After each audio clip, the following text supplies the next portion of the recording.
Hello and welcome back to Luke's Arcade, where Luke and Jason are teaching you Magic the Gathering. We're going through the campaign. If you are just joining this series, you're going to be confused. The game is a little bit confusing. It's not one of those games you can just jump right in. So I would recommend going back to episode 1 and starting from there and then moving your way forward. But if you're back here to see what happens in this next episode, welcome.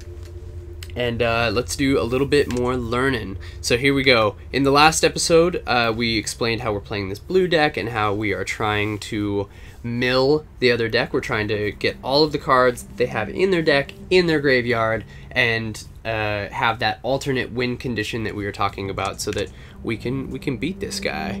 Should I go ahead and pass the turn? So we don't have any guys that really attack in this. So we are going to just go ahead and pass the turn off to him. Our little crab guy can survive the attack that this guy will do. So, good to go there. Okay, he's putting out another one of his Pyromancer guys. Kind of thought that he probably would. Okay, so here is a really interesting thing that we're about to do. Do you want to tell him what we're about to do? I don't know what we're about to do. Okay. This grindstone. Oh, you're about to grindstone? Yeah, so we have 3 open resources right now, and it's about to be the start of our turn. So we want to spend those resources because we're going to get those back. So we could either, do this into the toil and kick one of those guys back up into his hand. But I think our 3 points are better spent with this, right? Yeah, that's the more efficient way to spend the resources. So, in the last episode, we talked about this card. Put the top 2 cards of a target player's library into the player's graveyard. So it does what we're trying to achieve. If both cards share the same color, repeat this process. So let's go ahead and try it. So we're going to take that. Here we go. So 2 cards, and they shared the same color. So did it again. Another 2 cards went in. So that was a total of 4 cards that he just lost. Didn't pull a resource. So what do you think we should do now? Well, so we're stuck at 3 resources right now. This is a great card because it only costs 1. It has flying, and it becomes... And it's a 1/1. Yeah. So even right there, it's not bad that's pretty stats. Good. But then with this deck, it says it gets +4/+4 as long as an opponent has 10 or more cards in his graveyard, which he should by now, right? Let's go and take it out. Go look at his library. So he has 8 cards in his library, so he doesn't quite get that buff yet. But we will eventually get those into his graveyard. So what we could do here is either play that little Phantasm, and then we'd still have 2 open resources to respond with either a counter spell or into the, what was it? What's the other card? On the right.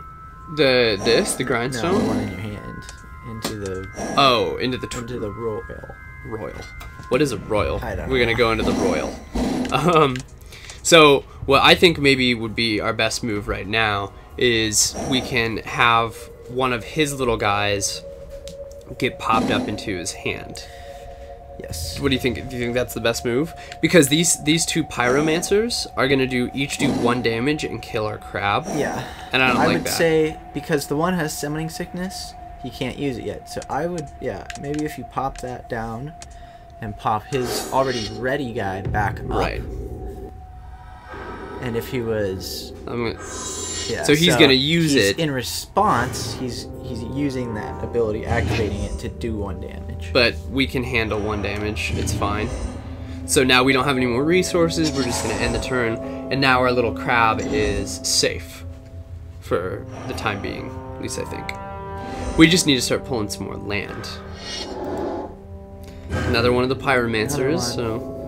So it seems to be the theme of these earlier encounters is that they just have like 1 or 2 cards that they keep playing over and over. So why did he just have to discard? Because you just drew. Oh, that's right. Okay.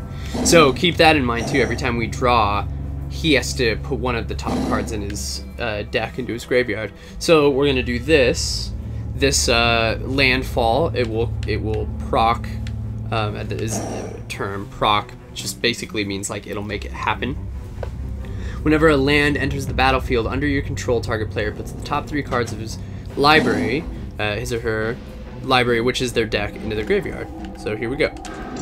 Damn. So another 3. 3 cards down. So now he only has 16. If you guys see way up there, he has 16. And then So I think you could throw down Jace's. But He will I'm get not the really buff I'm not really worried about the damage right now. But then you'd still have enough for a counterspell or into the royal. Or if he plays nothing else good, you can then respond with milling some more cards. But if we play into the royal right now on one of these guys, then we keep our crabs safe. Anything else, it's not going to be safe. It won't be safe enough. So I think we should do an into the royal with drawing a card, because that will also take one of their cards out. So what we're gonna do is we're gonna play this card. Let's take a look at it. Into the royal. This is the one where it says take target non-land permanent into its owner's hand. If it was kicked, draw a card. So kicker is 2, and it costs 2 to play. So we have to pay a total of 4 to get both of the things, putting the thing back up in their hand and drawing the card. So we're gonna do the kicking part. So it says it costs 4 to do that. We'll kick the one that's already out. Okay, so it basically just says when the spell resolves, it will do something extra because it was kicked. So we're kicking it. He's tapping to do 1 damage to us because that's what the little pyromancers do, and we draw a card. And now our little crab guy is safe. We could attack here, but that's not the purpose of the deck. I don't really care about doing the extra damage.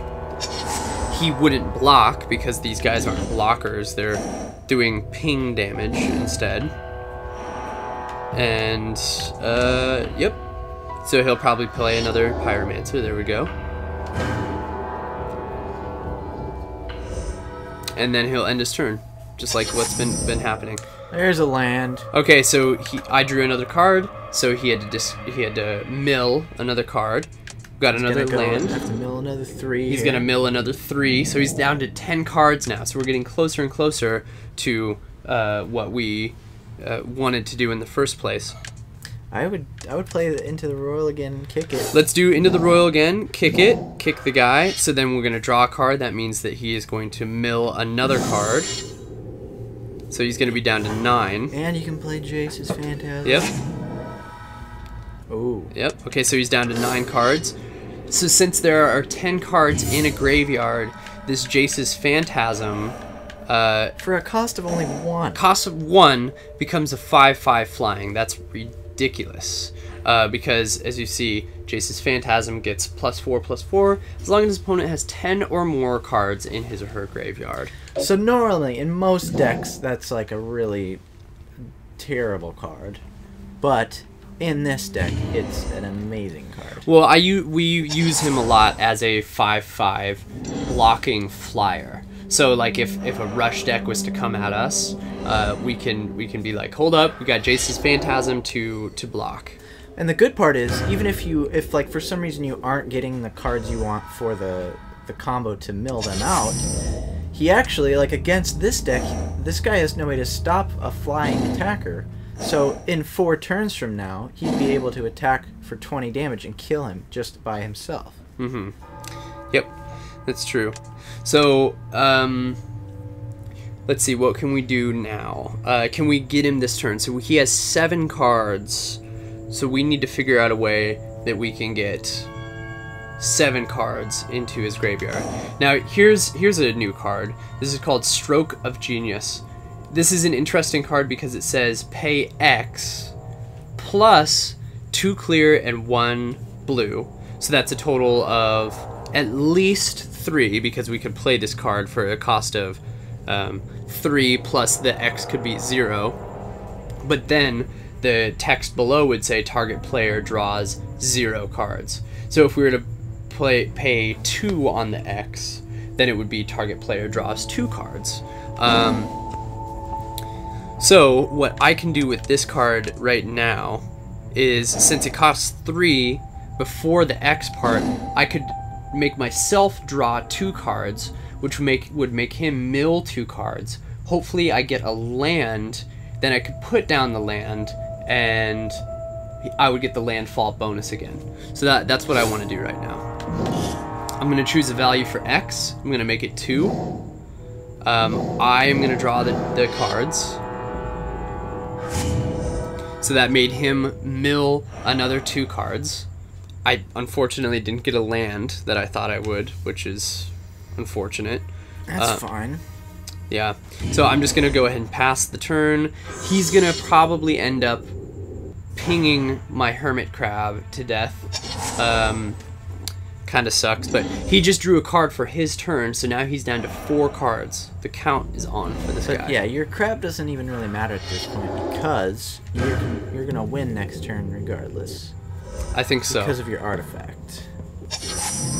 So I just drew a card, which made him land. And now I'm gonna probably play this land, and if the computer was smart, he would respond by killing the crab. And what happens is, before the land even comes into play, the crab will be dead. So I bet you that's what's going to happen. So here we go.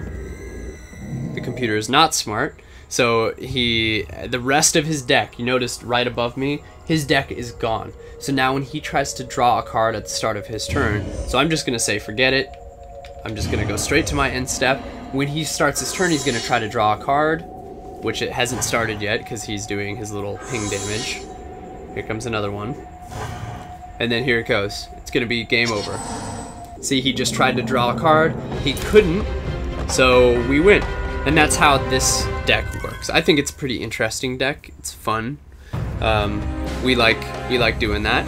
So that is going to be it for this episode. We beat 3 of the challenges. So the campaign. So I think we're about ready for like a boss. Are we going to fight the boss next? A boss battle coming up in the next episode. Oh, nice. That's cool. Well, thanks for watching, guys, and hopefully you guys are picking up on some of the stuff that we're talking about in Magic. This game, you can play it in the card format. We're just playing it on the Xbox because then we don't have to go out and buy the ridiculously expensive cards. Like, some of the cards that we're playing with, you don't even know.